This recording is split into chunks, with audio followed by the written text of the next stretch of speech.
Hey, good morning, Ernest. Oh man, I tell you, what a weekend! What a weekend! LSU back to #1, like we were expecting, and then we watched the Saints yesterday in the dome, and we had to listen to those fans after the ball game. But we in the playoffs. We won this out. We're gonna be good shape. All right, I'll be back.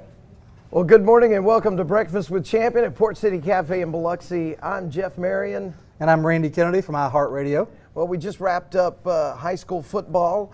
Poplarville and Picayune both knocked off this weekend, but we have some more high school football left. Yeah, this week is a really big weekend in recruiting, and just for state pride, the Mississippi-Alabama All-Star Game will be Saturday in Hattiesburg, and you'll get a chance to see the best players in both states and the top recruits in both states. It really is an interesting dynamic when you get to this point with this All-Star Game, because you get a whole week with these guys spending time with new teammates, potentially new teammates in college. You get a lot of recruiting goes on from player to player in this situation. Guys like Jaden Wally, who is a quarterback at D'Iberville, a multi-purpose guy, will be playing wide receiver at the All-Star Game, which is probably what he'll play when he gets to Mississippi State. So you see some things like that. J.J. Pegues from Oxford High School is another guy that is listed as a 6'3", 260-pound running back on the roster. So you might see him running over some people this weekend. So it's a really big weekend, and this year it's Mississippi's turn to host in Hattiesburg on the campus there at the University of Southern Miss. Going back in this All-Star Game that's coming up this weekend, historically, what has this done for recruiting, and how has this helped some stock of some of the players? Well, as I said, you get around these guys, and it's not just the recruiters this week. It's more players recruiting players. You go there, and if you're a great wide receiver and you play with a quarterback, you'll be like, wow, I could see myself playing with this guy in college. And then they're around each other all week. You just get that camaraderie. And I think it really helps in terms of, like, if you got a bunch of guys going to Ole Miss or Mississippi State and they play for Mississippi, and you start thinking, hey, I'm playing for state pride. Why do I want to go play for Auburn or Alabama or somebody else when I can play for the state pride here? So you do see some of that going on. And then, the other great thing is you just get to see these great players, which, sometimes they overmatch the competition during the regular season. Once we get to this stage, they're not overmatching anybody. You've got good on good. So really looking forward to watching that game this weekend and all week long as they go through the practices. What are some household names that we know of that have come out of this particular All-Star Game? Oh, you just go down, good grief, you just go down the list of great players. This thing's been going on since the late 1980s, and every great player you can think of from Alabama or Mississippi has been in the game here. So it's definitely a who's who. It is. Well, also, speaking of recruiting and football, the national championship game this week with the Mississippi Gulf Coast Bulldogs. They were #1 playing Lackawanna #2, and they came up victorious. Jack Wright led them to a victory, the head coach there, 24-13. How is that going to affect recruiting for the Bulldogs? Well, great tradition there and great recruits on that team, and so just congratulations to them. Really is a unbelievable accomplishment. Well, we're just about out of time on this segment. Coming up, we're going to be talking more about the NCAA rankings, see what's coming up for our national championship, how it's being set, and when we return on Breakfast with Champions.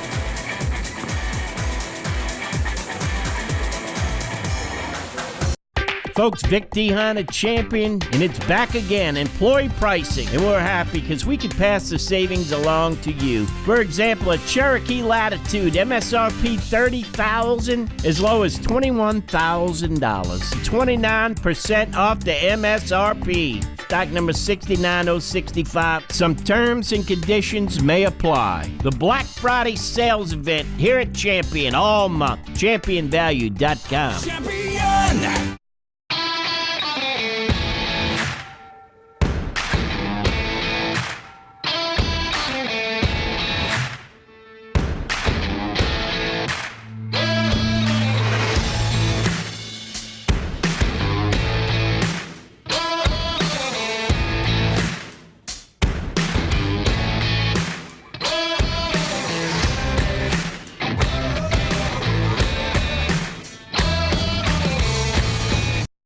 Business has one speed, fast. And with new 1 gig internet from Sparklight Business, you can put yours on the fast track to success. We're delivering on our promise to connect you to more opportunities, more speeds, and more flexible plans. With speeds up to 1 gig, you can download a 2-hour presentation in 8 seconds. Collaborate across the country in real time. Access cloud-based applications instantly and more. Because with new speeds come new possibilities. Call now to find the right speed for your business with Sparklight Business. Welcome back to Breakfast with Champion at Port City Cafe in Biloxi. I'm Jeff Marion. And I'm Randy Kennedy from iHeartRadio. Randy, it's good to be back. We saw some great games this weekend, and the rankings came out yesterday. Normally they come out on Tuesdays. Do you see any surprises there, or is it lined up the way you saw it coming? Not really. You know, every year we go through the year and people are wringing their hands and they're all upset about, oh, we need an 8-team playoff. We need something different. Somebody's going to be left out. And every year I say, just let it play out. You watch how easy it's going to be once we get to Selection Sunday. And that happened again this year. There were 3 undefeated teams in the Power 5 this year, and there was one loss Power 5 team. So those are the 4 teams that made it. Just like, you know, how it was going to play out the whole way. I was a little bit surprised if you go back to Friday night with Utah completely got demolished by Oregon in the Pac-12 championship game, which was surprising, but that sort of opened up the door for, you know, the Baylor-Oklahoma winner to get into the to championship playoff. And so now, to me, it looks like we got 3 great teams, and then Oklahoma got in there, is what it looks like to me. Well, Georgia drops down to number 5, and Oregon comes up to number 6. So, you know, how do you feel about Oklahoma getting in that number 4 spot? Because they did end up in an overtime game. Yeah. Well, they had to get in. There's no doubt about it. They had to be in. But the interesting thing was that Georgia stayed at 5, which tells you everything you need to know about what the committee values. I mean, they got blown out by LSU.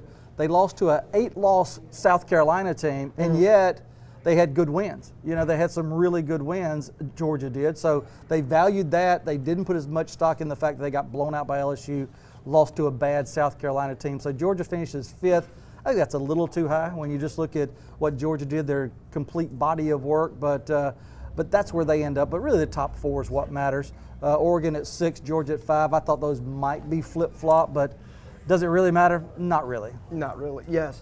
Oklahoma, this is Jalen Smith's, what? Jalen Hurts? I mean, Jalen Hurts.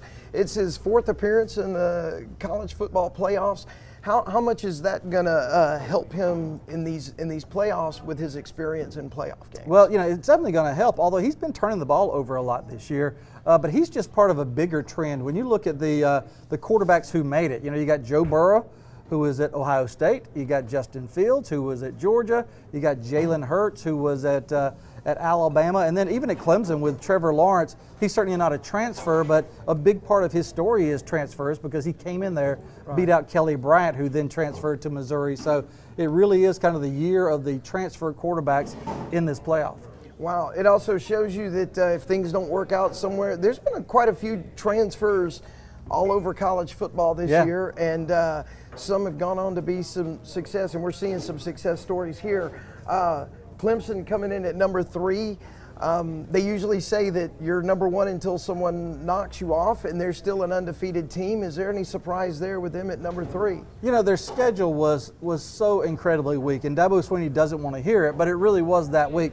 That doesn't mean they're not the best team in the country. That doesn't mean they're not going to go out and beat Ohio State and then win the national championship by, 40 points each. They could do that, okay? Last time they played Ohio State in the playoffs, they beat them 31-0. Wow. That could happen again, but just like if you put the best team in the NFL in the ACC, well, they would kill everybody, but you would still say they haven't beaten anybody. You wouldn't know how good they are. So that's kind of how we are with Clemson right now. Are they better than LSU? Are they better than Ohio State? We'll see. I think that they're probably a little better than Ohio State. They're about a 2-point favorite opening up. I think that's probably about right. But, the schedule's so weak, it's hard to either, it's hard to credit them, but it's also hard to discredit because every time they line up, they go beat somebody 28 games in a row. Yes. Well, Ohio State coming in at number 2, the way they played Michigan and then the way they played the first half of Wisconsin game, do you have any concerns with them in the playoffs? I think they're a good team. I mean, I really do. It's really hard. It doesn't matter how big a game it is or what you tell your players. They played Wisconsin already and completely blew them out, okay? it's really hard to tell your players, now this is a good team we're playing. Coach, we just beat them by 80 points. This is not a good team we're playing. And so they kind of got a little bit of that in the first half. Wisconsin clearly outplayed them in the first half, but when it mattered, Ohio State put their foot on the gas and ended up winning that game in the Big Ten championship game. So they go on. It may have cost them the number 1 seed, which is a big factor because now you got to beat, for them to win the national championship, presumably they got to beat Clemson and LSU. Whereas with LSU get the number 1 seed, it's just a matter of beating Oklahoma, which most everybody agrees is the clear number 4 team, and then one of those other 2 elite teams, either Clemson or Ohio State. Well, in the first part of the Wisconsin game, they were able to get the ball down deep with passes, and then also able to expose some holes in the run defense. But it seemed like Ohio State was able to patch that up in the second half. But when they go to play Clemson, or if they make it into play LSU, do you think they laid a blueprint of some weaknesses there for them that a little bit. You know, with Wisconsin, they had a good game plan in that they were either going to give it to Jonathan Taylor, which is always a great option, or they were going to go 3-step drop and just get rid of the ball every play because they knew they couldn't block Chase Young and those other guys on the defensive front, which was a great plan. Now in the second half, Ohio State came back and said, okay, we're going to not give you that slant. We're going to make you throw it over the top if you're going to throw the ball. And of course, at that point, the Buckeyes just sort of took over. Yeah, and coming in at number 1 is LSU, having a top runner on the Heisman Trophy. Then the way that Edwards-Helaire is running the ball, what is it going to look like with him in Oklahoma?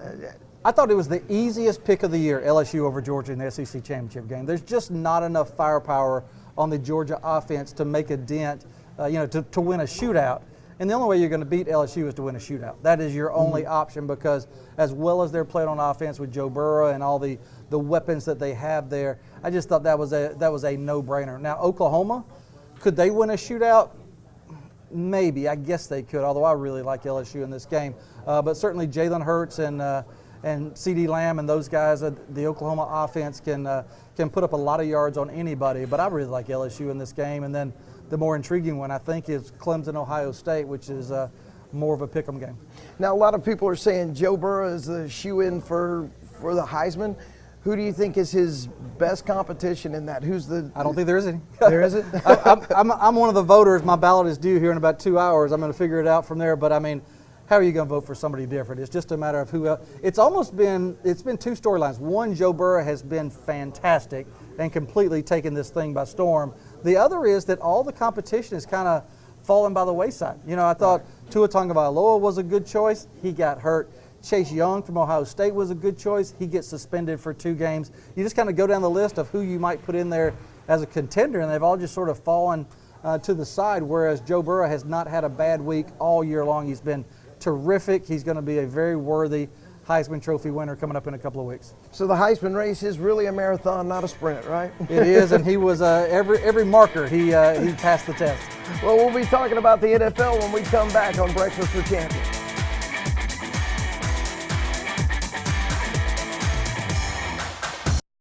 Hey folks, Vic Dehan at Champion Chrysler Dodge Jeep. I got some news for you. Employee pricing is back. You Ram bars a 19 Bighorn 4x4, MSRP $50,000. Your price as low as $34,000. That's 32% off MSRP. Stock number 49110. Certain terms and conditions may apply. It's the Black Friday sales event all month at championvalue.com.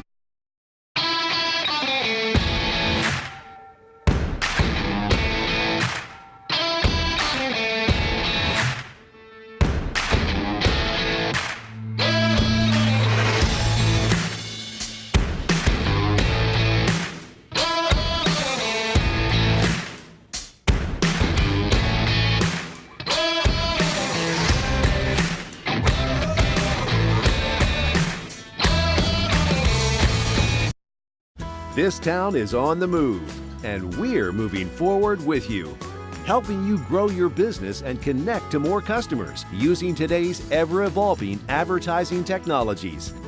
Now we're taking our commitment to you one step further, connecting people to one another, connecting your business to the world, connecting what's now to what's next. Sparklight Advertising, go anywhere from here. Welcome back to Breakfast with Champion from the Port City Cafe in Biloxi. I'm Jeff Marion. I'm Ernest Ulrich. And I am Russell Shank from the Hard Rock Casino Biloxi Sportsbook. Well, we normally talk about NFL right now, but before we get into the NFL, let's recap a little bit of the LSU-Georgia game. Ernest, you are our resident expert on LSU. What are your thoughts of that game? My thoughts is that Joe Burrow definitely locked up the Heisman Trophy. He throws for 349 yards, 4 touchdowns, ran the ball well. He did nothing to hurt his chances, and of course he led the team. I mean, 37-10 against supposedly the #1 defense in college football.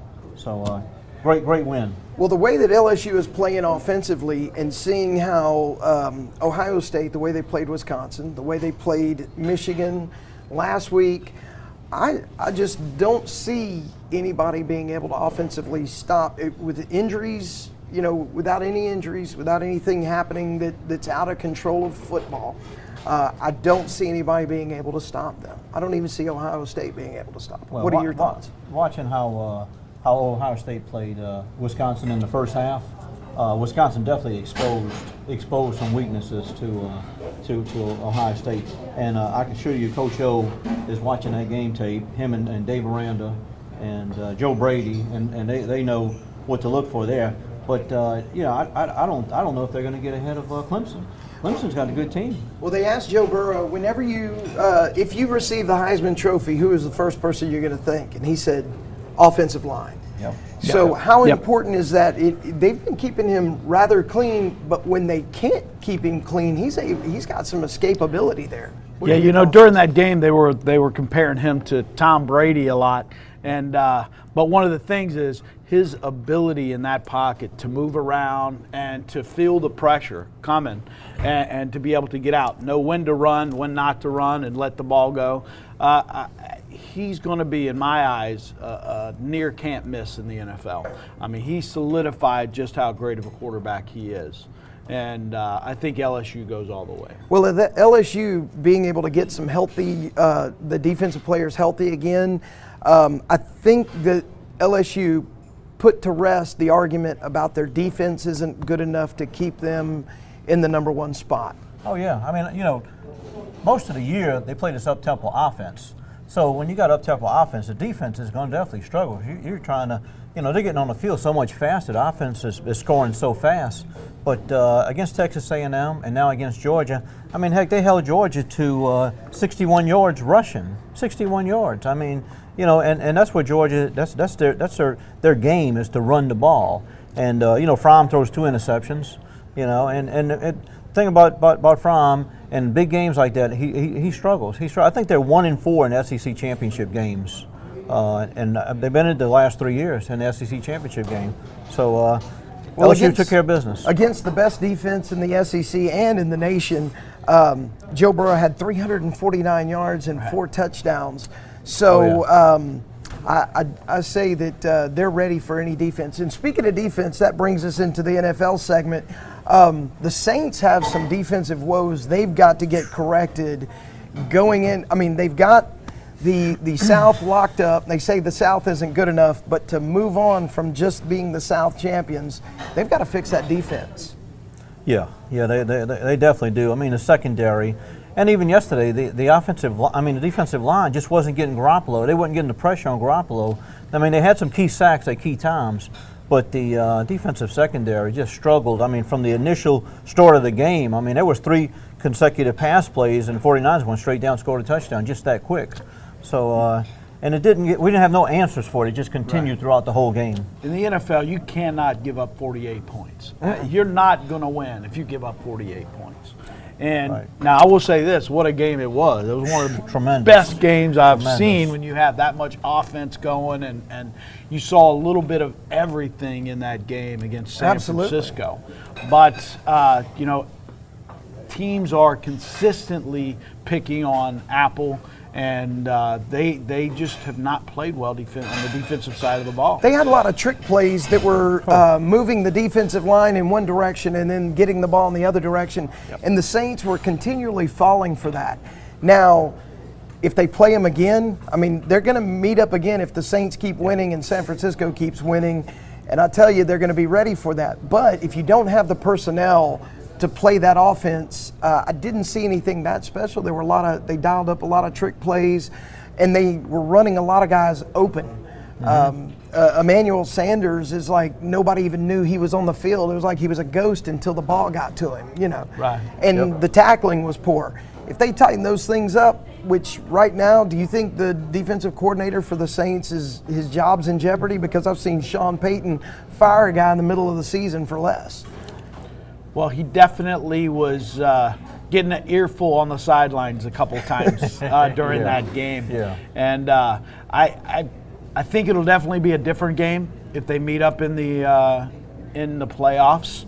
I would like to see New Orleans slow the game down a little bit. Yes. It seemed like it was just too fast of a game. Slow it down. You got the better offense as far as I'm concerned with Kimura, Murray, Michael Thomas. Is that you can control the line of scrimmage. You can control field advantage. You know what I mean? And it just seemed like they just got into a shootout and coaching said, you know what, we're going to play super aggressive and we're just going to try to outpoint them. And that's not the way the Saints should be playing. Well, I'll tell you, it's a lot of come up with the fact that Kamara doesn't seem to be himself, but when you're letting guys through that offensive line play has not been great. I know Nick Easton's new in there, but the thing is, you still have Ramczyk, you have Warford, you have McCoy, you had Teron Armstead playing, and they're letting guys get through that they shouldn't be letting get through. Yeah. So we're just about out of time. When we come back, we'll be talking about the picks of the week and sports betting when we come back on Breakfast with Champions. Yeah.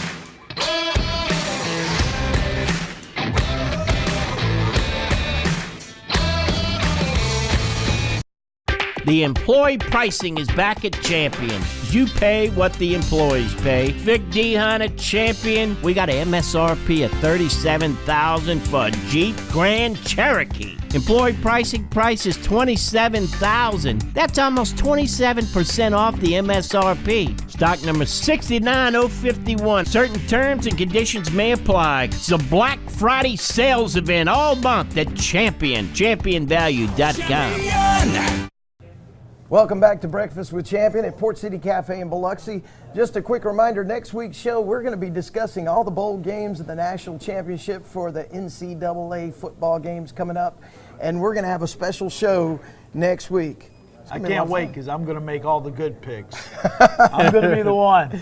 We're going to see how good Ernest really is at picking. We'll see how that goes. We may have to put a little wager or something on that. Right. You know, one of the things I will have to say, even though you are an LSU homer and you love LSU, you are unbiased when it comes to picking these games, and you do know your stuff. You are a football expert. You can't bet with your heart in this business. You got to know what teams are doing what and follow the stats. And I mean, you bet with your heart or your the teams that you like. You can't do that. That's why I don't let him bet at my sports books. It was like Jimmy the Greek. Right? His giftings and favor passed on when he passed away. Yeah, no doubt.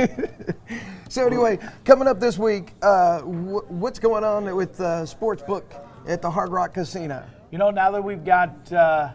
We're basically through the college season and getting to the bowl games. We're still having our watch parties on Sundays where we're giving away promo and we're giving away T-shirts and free a lot stuff. Of fun stuff. I like free that. stuff, man. Come on down to the Hard Rock, get your food, get your drink on, watch some good NFL games, and let's talk some more NFL. We got big games still coming up. The Saints still have a couple of games left and maybe have an opportunity to move up a little bit. They're back in prime time this coming Monday, right? Monday Night Football. Against Indianapolis, who's they're hit and miss this year, but they're a tough team. Oh, yeah. Mack is back. Yeah. He had a pretty good game yesterday with a touchdown. Yeah. And so the Saints can't come in there and think, oh, we've got an easy game. Well, Brissett, he was studying behind Tom Brady for a few years before he became the leader of the Indianapolis Colts, and he's got some weapons there. So it's going to be tough. The way that the defense has been playing for the Saints, even if the Saints, I don't know that they cover the spread, even if they win. Right, and it's and listen. To go with the South still, you think of Atlanta going to San Francisco. I think that could be an upset of the week. Atlanta going there. San Francisco's coming off this big high, but they gave up 45 points. Yes. And now you've got this high-powered offense that when Atlanta is on, man, they're on. Well, the thing is, too, is even though the Saints' defense had some struggles, they did show some flashes of greatness, and they did get to the quarterback a few times. Some of these misdirection plays, Dan Quinn and Raheem Morris, they're going to be ready for those trick plays. It's not going to be as effective because they do have some defensive weapons still in Atlanta. Yeah, they do have some woes with their backs against the wall. I've seen some things happen in a situation like this in the past that could be bad for San Francisco. Absolutely. And then the Packers getting in the second seed now.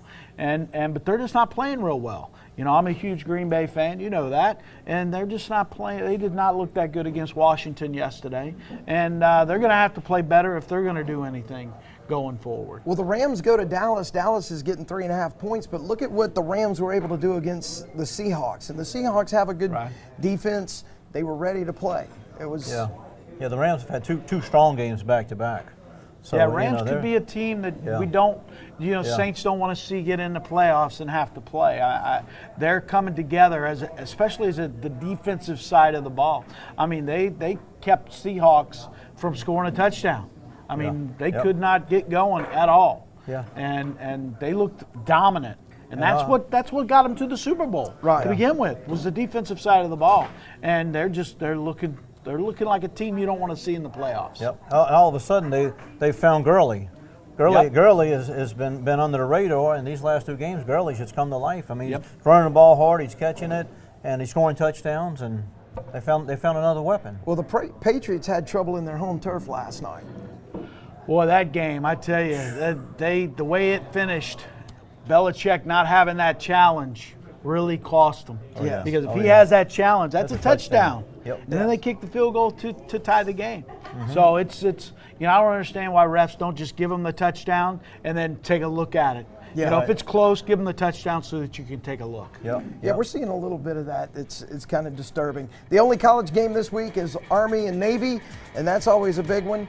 But we're out of time this week. Remember, next week we're going to have our bowl game challenge and pick 'em games all. Oh, yeah. on Breakfast with Champions. Yes, sir.